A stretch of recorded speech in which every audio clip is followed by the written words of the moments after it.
Hi friends, welcome back to my YouTube channel. After long time Kaveri Kannada vlogs ಚಾನಲ್ಗೆ video ಮಾಡ್ತಾಯಿದ್ದೀನಿ. So ನೋಡಿ, ಎಲ್ಲರೂ support ಮಾಡಿ ಗಾಯ್ಸ್. ಇವತ್ತು ನಾವು ಹೊರಡ್ತಾ ಇರೋದು ಎಲ್ಲಿಗೆ ಅಂತ ನೋಡ್ತಾ ಇದ್ದೀರಾ. ಇದೇ ನಮ್ಮ ಊರು.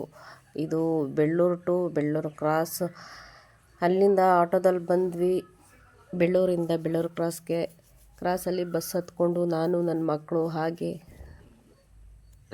ನನ್ನ ಫ್ರೆಂಡ್ಸ್ ಮಕ್ಕಳು ಎಲ್ಲರೂ ಕೂಡ ಬಸ್ಸಲ್ಲಿ ಹೋಗ್ತಾ ಇದ್ದೀವಿ ನಮ್ಮ ನಾಗಮಂಗಲಕ್ಕೆ. ಯಾಕೆ ಅಂತ ಅಂದರೆ ಅಲ್ಲಿ ನಮ್ಮ ರಾಯರ ಮಠ ಇದ್ದಿರೋದ್ರಿಂದ, ಗುರುವಾರ ಆಗಿರೋದ್ರಿಂದ ನಾವೆಲ್ಲರೂ ಕೂಡ ರಾಯರ ಮಠಕ್ಕೆ ಹೊರಟ್ವಿ. ಸೊ ಬಸ್ಸಲ್ಲಿ ತುಂಬಾ ರಶ್ ಇತ್ತು ಫ್ರೆಂಡ್ಸ್. ತುಂಬಾ ರಶ್ ಇದ್ದಿದ್ದರಿಂದ ಸೀಟ್ಗಳೆಲ್ಲೂ ಸಿಗಲಿಲ್ಲ. ಆ ಮಕ್ಕಳೆಲ್ಲ ಮುಂದೆಗಡೆ ನಿಂತ್ಕೊಂಡು, ನಾವೆಲ್ಲ ಹಾಗೆ ಹಿಂದೆಗಡೆ ನಿಂತ್ಕೊಂಡ್ವಿ. ಟಿಕೆಟ್ ತೊಗೊಂಡು ಬಸ್ಸಲ್ಲಿ ಒಂದು ಸೀಟು ಕೂಡ ಇರಲಿಲ್ಲ. Bellur cross to Nagamangala ticket ತೊಗೊಂಡ್ವಿ. ಟಿಕೆಟ್ ತೊಗೊಂಡು ನಾವು ಹೊರಟಿದ್ದೆ ನಮ್ಮ ರಾಯರ ಮಠಕ್ಕೆ.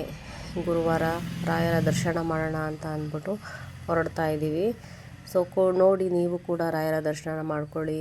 ಹಾಗೆ ನಮ್ಮ ವಿಡಿಯೋಗೆ ಸಪೋರ್ಟ್ ಮಾಡಿ ಗಾಯ್ಸ್. ಆಫ್ಟರ್ ಲಾಂಗ್ ಟೈಮ್ ಆಯಿತು. ಇವತ್ತು ಗುರುವಾರ ಆಗಿರೋದ್ರಿಂದ ನಮ್ಮ ರಾಯರ ಆಶೀರ್ವಾದದೊಂದಿಗೆ ನನ್ನ ವಿಡಿಯೋನ ಹಾಕ್ತಾಯಿದ್ದೀನಿ.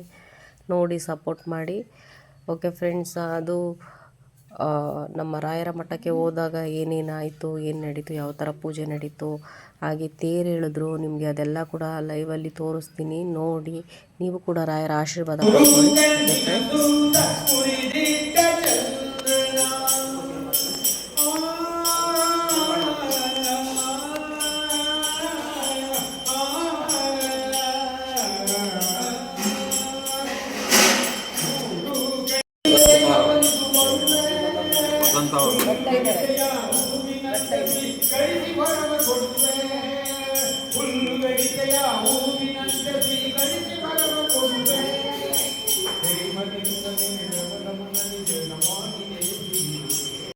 ಇನ್ನೊಂದು ಸ್ವಲ್ಪ ಹಾಕಿ.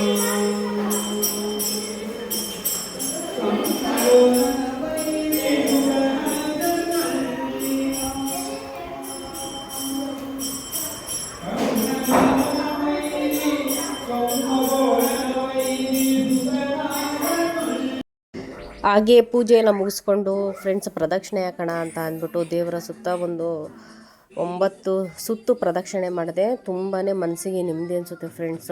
ನಮಗೆ ಎಷ್ಟೇ ಕಷ್ಟ ಇದ್ರೂ ಕೂಡ, ಏನೇ ನೋವಿದ್ರೂ ಕೂಡ, ನಮ್ಮ ಮನಸ್ಸಲ್ಲಿ ಯಾವುದೇ ಕಷ್ಟ ಏನೇ ಇದ್ರೂ ಅವತ್ತು ಒಂದು ದಿನ ಗುರುವಾರ ನಮ್ಮ ರಾಯರ ಮಠಕ್ಕೆ ಹೋಗ್ಬಿಟ್ಟು ಒಂದು 10 ನಿಮಿಷ ದೇವರ ಧ್ಯಾನ ಮಾಡಿದ್ರೆ ಸಾಕು ಫ್ರೆಂಡ್ಸ್. ನಮ್ಮ ಮನಸ್ಸಲ್ಲಿರೋವಂಥ ಯಾವುದೇ ಗೊಂದಲ ಆಗಿರಲಿ, ಕಷ್ಟಗಳಾಗಿರಲಿ, ನೋವಿದ್ರೂ ಮನಸ್ಸಿಗೆ ಸಮಾಧಾನ ಅಂತ ಅನಿಸುತ್ತೆ. ಯಾರೋ ನಮ್ಮ ರಾಯರ ಮುಂದೆ ಯಾವುದು ಅವ್ರು ಅನುಭವಿಸ್ತಿದ್ದ ಕಷ್ಟಗಳನ್ನ ನೀವು ಒಂದು ಸಲ ಕೇಳಿ, ಅವ್ರಿಗೆ ಯಾವ ರೀತಿ ಕಷ್ಟ ಇತ್ತು ಅಂತ. ಅವ್ರು ಅನುಭವಿಸಿದ ಕಷ್ಟಗಳ ಮುಂದೆ ನಮ್ದು ಏನೂ ಇಲ್ಲ ಫ್ರೆಂಡ್ಸ್. ನಿಜವಾಗ್ಲೂ ತುಂಬಾ ಒಂಥರ ಖುಷಿ ಅನ್ನಿಸ್ತು. ಹಾಗೆ ಅಲ್ಲೇ ಪಕ್ಕದಲ್ಲಿದ್ದಂತಹ ಇನ್ನೊಂದು ರಾಯರ ಮಠ ಇತ್ತು, ರಾಯರ ದೇವಸ್ಥಾನ ಇತ್ತು. ಅದಕ್ಕೂ ಕೂಡ ಹೋಗಿ ಬರೋಣ ಅಂತ ಹೋಗ್ತಾ ಇದ್ವಿ. ಆಲ್ರೆಡಿ ಸ್ವಲ್ಪ ಕತ್ತಲೆ ಆಗಿತ್ತು. ಅಲ್ಲೂ ಕೂಡ ತುಂಬ ಚೆನ್ನಾಗಿ ದರ್ಶನ ಆಯಿತು ಫ್ರೆಂಡ್ಸ್. ನೋಡಿ, ನಮ್ಮ ರಾಯರು ಅಲ್ಲೇ ಕೂತ್ಕೊಂಡಿದ್ದಾರೆ. ಮುಂದೆಗಡೆ ಹೋಗಿದ ತಕ್ಷಣ ಅವರ ಮುಖ ನೋಡ್ತಾ ಇದ್ರೇ ಒಂಥರ ಮನಸ್ಸಿಗೆ ನೆಮ್ಮದಿ. ನಿಮಗೂ ಹಾಗೆ ಅನಿಸುತ್ತಾ ಫ್ರೆಂಡ್ಸ್? ನೋಡಿ ಯಾವ ರೀತಿ ಅಲ್ಲಿ ನಡೀತು ಅಂತ.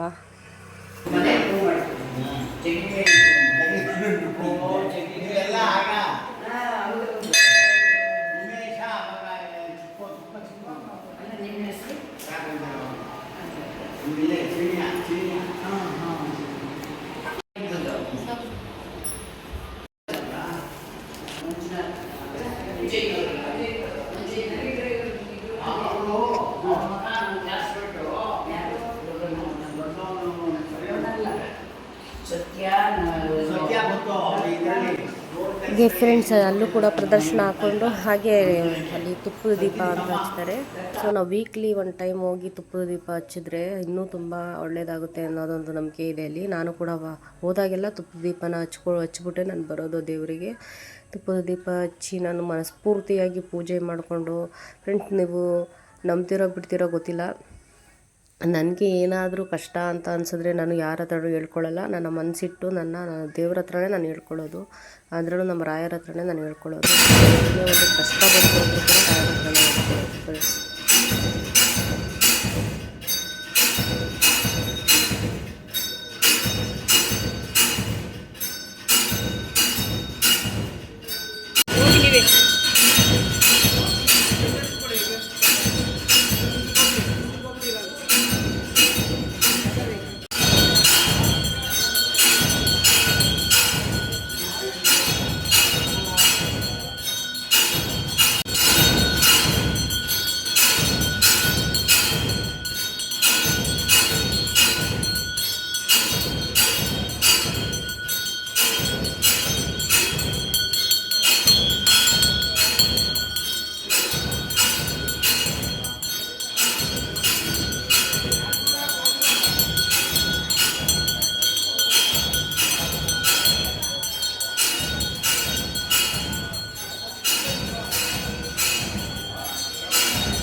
ಓಕೆ ಫ್ರೆಂಡ್ಸ್, ನೋಡಿದ್ರಲ್ಲ ಇವತ್ತು ರಾಯರ ದರ್ಶನ ಹೇಗಿತ್ತು, ಪೂಜೆ ಎಲ್ಲ ಹೇಗಾಯಿತು ಅಂತ ಅಂದ್ಬಿಟ್ಟು. ಹಾಗೆ ನಾವು ಹೊರಟಿದ್ದೆ ಈಗ ಮನೆಗೆ ಹೋಗ್ತಾ ಇದ್ದೀವಿ ಬಸ್ಸಲ್ಲಿ. ಸೊ ತುಂಬ ರಶ್ ಏನು ಇರಲಿಲ್ಲ, ಸೀಟ್ಗಳು ಸಿಕ್ಕಿದ್ವು ಆರಾಮಾಗಿ. ನಾನು ನನ್ನ